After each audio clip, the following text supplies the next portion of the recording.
Frank started us out beautifully this morning, inviting us to look at the power of creativity and our ability to grow ourselves in that power.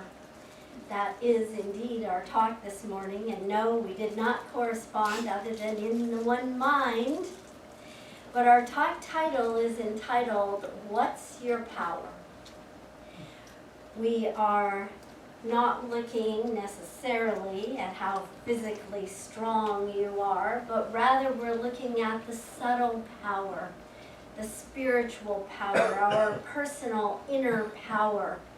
And we receive that through the power of mind, of one mind. This is an area where Ernest Holmes and Merriam-Webster absolutely agree with terminology, as they both use the word authority. Your power is your authority. They talk about wielding authority or influence over your own life, our lives. They talk about having command, control, or dominion over your own life. So to paraphrase the definition of power in Science of Mind and in the text, and I'm going to actually invite you, if you have that Science of Mind text, to read this definition daily until it feels so completely right and good and absolute within you. It is saying that the energy by which everything lives is power. The creative medium of spirit is the great mental law of the universe. And by mental law, we're talking about the universal law of mind. In Science of Mind, we talk about God as all that is, and God's nature as being both love and law. So we're talking about that law, that of mind, and mind is synonymous with law. It is the one medium through which all law and all power operate. Mind is. And man's creative, or our creative power, is marvelous. For every time we think, we set a law in motion. And as our thoughts set the law in motion, we are specializing it for a definite purpose, a specific purpose. And our purpose, or our specific purpose, is whatever our thought was and is. And so this should bring for all of us a sense of freedom and realization that there is neither competition nor monopoly in the world of the universal language. And it leaves for each one of us to work out our own sense of experiencing peace and assurance. Not feeling as though we must be saved by some outer force, someone or something, but realizing that within us is that power of mind that is so great that we can tap into it and use our creative talents, abilities, capabilities to change our lives. Ernest Holmes, our founder, ends this definition by saying that we may transmute as much of the infinite energy into degrees of power as we choose to use. So I've noticed throughout the songs, Frank's reading, and a lot of what I'm going to talk about today has to do with our choices. We choose. And if we don't like what's showing up, we can choose again. Well, that's funny because that's what I'm talking about too. Okay. So, and it's ironic that you should talk about what Ernest Holmes said, because Alice Walker says the most common way people give up their power is by thinking they don't have any. And I hope you don't fall in that category. question you should ask is in regard to your power is this: who are you related to your power? The true answer to that question will give a more accurate assessment of the power that you already are. When you recognize your true identity, the truth of who you are, and your greater potential, you will awaken a far more expansive power within you. It is said that God will never give us more than we can handle. That's a comforting thought, isn't it? Well, actually, this is more comforting to me. If we are God in expression, there is nothing we cannot handle if we are God in expression. And we are. Yeah. With that God nature that strengthens us, the truth of who we are. Science of Mind teaches us to always go to the source, the capital S source, the higher source. Always start with the premise that God is all that is. We have to choose to stay plugged into the source, to be the power at all times, to recognize our true God nature, to be it, to remember it, and to live it. So in the creative mind, if you haven't read much of Ernest Holmes, he is a prolific writer and you definitely want to read it, but it's mind-boggling. You can read one sentence and think about it for hours or talk about it for hours.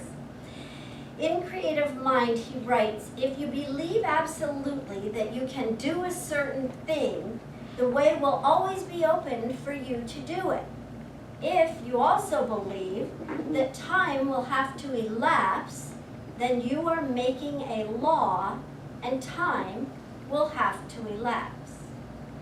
Now this same idea of time, if we believe in time, and probably in our humanity most of us have schedules, so we buy into that idea of time until and unless we don't in certain situations, then we form belief systems around that, and it's not just time, it's anything else. It can be relationships, it can be our finances, it can be our state of peacefulness, it can be anything. So fill in your own blank for what it is that you are working on or desire more of, and realize that whatever it is that you're believing, you are creating your own law, and the law will fulfill your thought. So those of you that have been around for a while know our story, some of our stories around the truck that we purchased last year. Well, I'm going to share another one with you. So many of you know that David's dream car has always been a silver Mercedes. And so a year or two ago, well, not a year because that's when we bought the truck, a year or two before we bought the truck, I said to him, you know, the kids are grown, we're in a position where you can have that silver Mercedes. You might even try leasing one to see if it's really what you like. And he was kind of ho-hum about it, and I was like, now wait a minute, this has always been your dream since I've known you, you've talked about it. So just go purchase one. Go set up the lease, try it. And he said, well, I want to think about it a little. I said, okay, think about it. And well, he didn't bring it back up, so you know, of course, I did. And I was like, are you going to go get that silver Mercedes? And he's like, I don't think so. I don't think so. And I was like, oh, what's this about? Don't know. Don't know. Then he gets the truck. And so then we're sitting in it one day, and I said, so do you still want a silver Mercedes? And he goes, this truck is my silver Mercedes. It was about the feeling that he had created, that he knew he would have and had imagined and visualized creating. It wasn't about the silver Mercedes. Now, I'm not saying that sometimes you don't have to be exact and specific with that which you want, but it's your feeling, it's your belief about having it that will attract it to you and into your life, whatever it is, whether it's an object or whether it's a feeling within. Well, I'm thinking it's ironically, that's how I attracted Deborah too. It's not a matter about a specific thing, but about an idea, and it's about a feeling and what you want to experience in your life, and you hold that as reality in your thoughts, and then eventually it manifests in beautiful ways. Wayne Dyer talks about the power of intention. Joseph Campbell talks about the power of myth. Charles Fillmore talks about the 12 powers of man. Raymond Charles Barker talks about the power of decision. And you can see this common thread of power moving through all New Thought thinkers in a way, don't you? And it's kind of the idea that we hold an intention, and then we make a decision and follow through, and find that we do have the power to bring about that which we wish to experience in life. And I believe that is probably the ultimate teaching in Science of Mind, whether it has to do with health or abundance or trucks or women or whatever, our partners, sorry. In Raymond Charles Barker's book, The Power of Decision, the first sentence is this: the individual's ability to act unintelligently in a universe of intelligence is amazing. He could have just as easily said, the individual's ability to act powerless in a universe of power is amazing. How often do we feel that we have no ability, no power? I'm just little old me in this big old wide world. He also says God is undisturbed by our wrong decisions, which are our unintelligent actions in a universal mind of intelligence. Our wrong decisions, misplaced ideas, I guess, or not totally thought out ideas. He says the power that we are and have access to is constant, whether we choose to use it or not. It's like FPL, flowing through our homes, flowing through our businesses. We can choose to use it any way we choose to. It is always there unless we don't pay the bill. It is always there. Universal power is always there, whether you pay the bill or not. But we hold it, we pay that bill in consciousness. At times you may feel kind of mired up and stuck in your own shortcomings and feel powerless. You're not ever really weak. You just think you are. Thought. There we go. Shakespeare says there's nothing ever good or bad, but thinking makes it so. And that's true. You are only as strong as your most predominant fears. Fears are like an anchor holding you back. Actually, you are nothing more than God expressing. So you have no limitations at all. You have no lack of power. You must rise above and reconcile the fear to understand the true nature of who you really are. When the fears come to the surface, they are ready to be addressed and resolved, and you can either pop your head back in the sand or find within the infinite realm of possibilities a new idea that will shatter that glass ceiling, which, by the way, is a barrier that you have imposed upon yourself. God is your power. If God is power, and if God is all that is, and if you are, which you know you are, then by mathematical necessity, you are power. Period. Absolutely. So we're going to talk a little bit more about that, thinking rightly and thinking wrongly. If you follow David on social media, and if you don't, I invite you to sign up to. This week he had a quote from Ernest Holmes. He always has gorgeous pictures.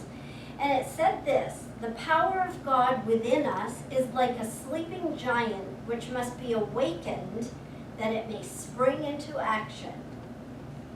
So, to know you have the power of creative energy within you is to activate the sleeping giant. Once you know and believe that you have that power, then you're activating because you're thinking consciously. If you don't know you have the power, then you may be using it wrongly. We use the phrase in Science of Mind to think rightly. And one way we may use it wrongly is to think without awareness. So of course I have a story from my own life that I invite you to look at where you may be stumbling for yourself, because my life isn't going to help you. But occasionally I trip. And I simply catch the toe of my cute little Mary Jane Crocs. And I know some of you are going, Crocs? You wear Crocs? Yes, I wear Crocs almost every day to school, and I love them. Not those big old clunky ones, but those little cute ones that come in all different colors and all different styles, and I think they're adorable.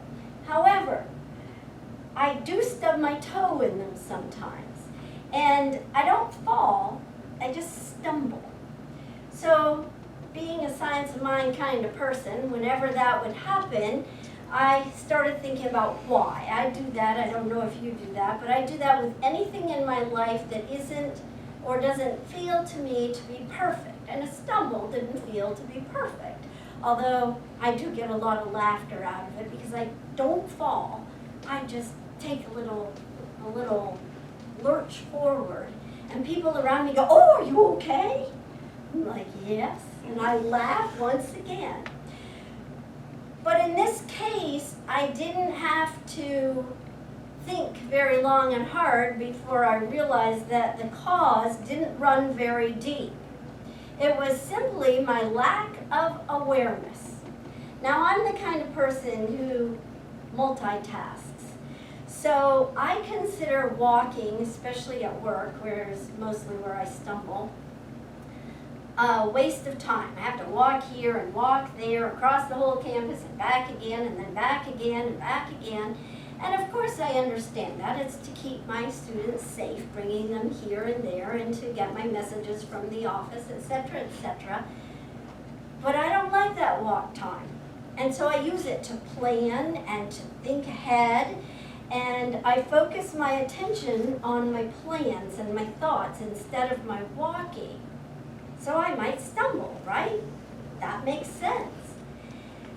And it's an easy fix if I decide to walk intentionally, purposefully. Now, I'm not talking about when I go on a walk. When I go on a walk, I don't even seem to stumble. When I go for a walk purposefully, it's to look around at nature and beauty and to walk purposefully and rhythmically. But this walking from here to there, I do differently.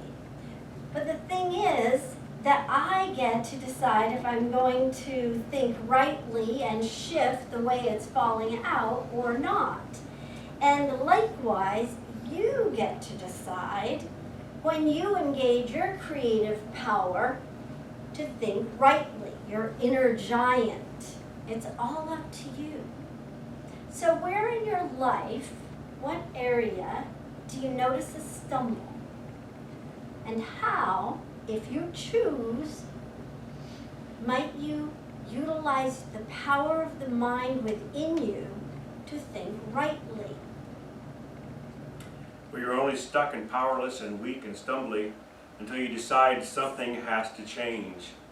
And when you decide that change is possible and that you can make the difference or make the change, then you actually have to make the change.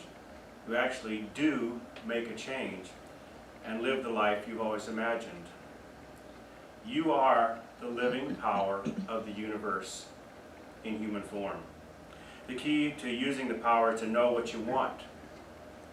How will you ever get what you want if you don't know what you want? Decide what you want in this world, create a mental vision, and then do what is yours to bring your vision into manifestation. There's the great saying that what you love, you empower. What you fear, you empower. And what you empower, you attract. Use the power that you are to attract that which you love and wish to experience. Absolutely. So let's talk about some of the tools that we use in Science of Mind. And let's think back for a moment to when you were a child. When you were a child, didn't you use your power pretty easily? I know when I set it up in the classroom to say, you know how you get that cookie from your parents, and all the kids giggle. Because we used our power back then. Why? Because we believed we could.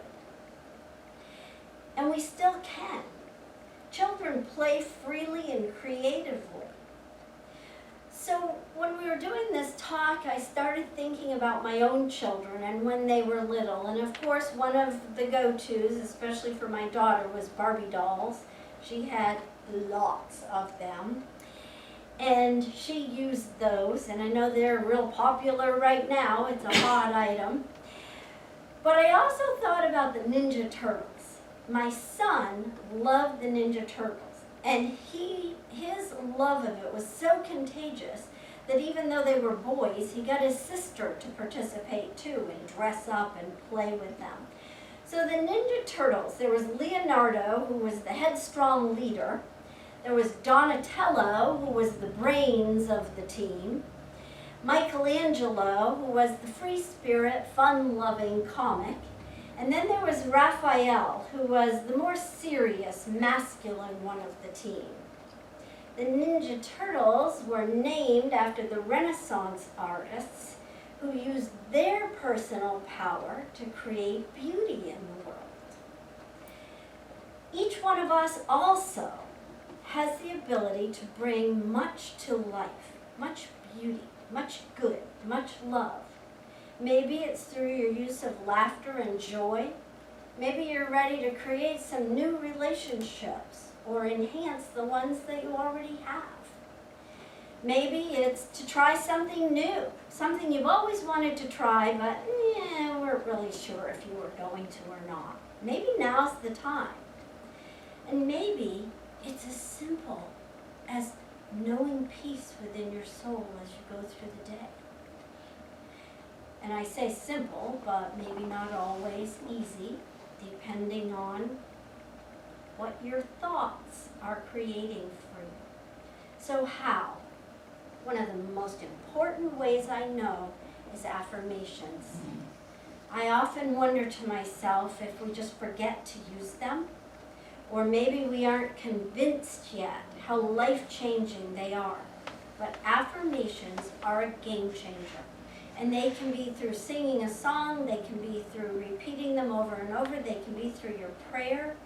But affirmations, affirming the positives in our life, changes our life. So affirmations simply mean that we just keep repeating the positive statements to reinforce our belief systems or a new belief system. Let's remember that the unconscious mind makes up about 90% of our brain power. 90%. We want to do self-talk with that baby all the time. Remember that this part of us is capable of handling our bodily functions, like eating, breathing, digesting, making memories, and sending message to and from the organs in our bodies. Now that should be enough to absolutely help us understand the importance of ingraining positive ideas within. The thoughts that you give roots through your thought define you and your future. Another tool we can use is visualization.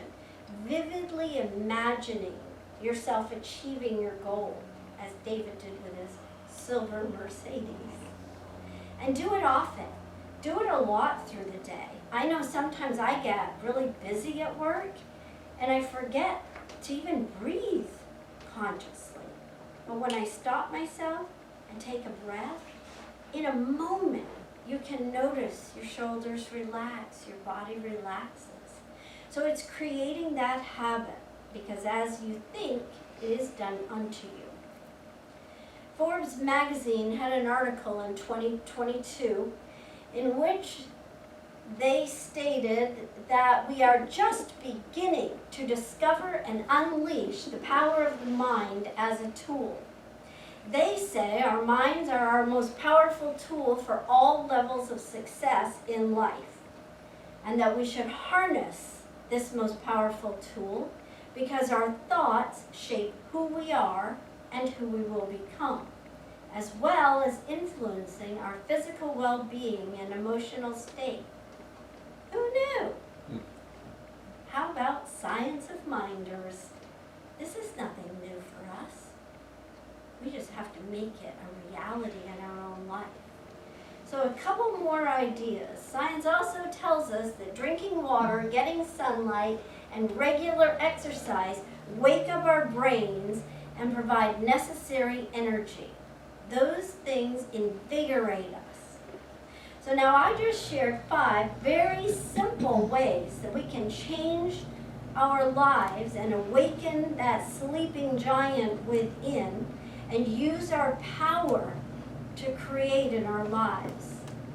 I'm going to end this morning by going back and reading the last sentence of the definition that Ernest Holmes gives us for power. You may transmute as much of the infinite energy into degrees of power as you choose to use. And so it is. So it is.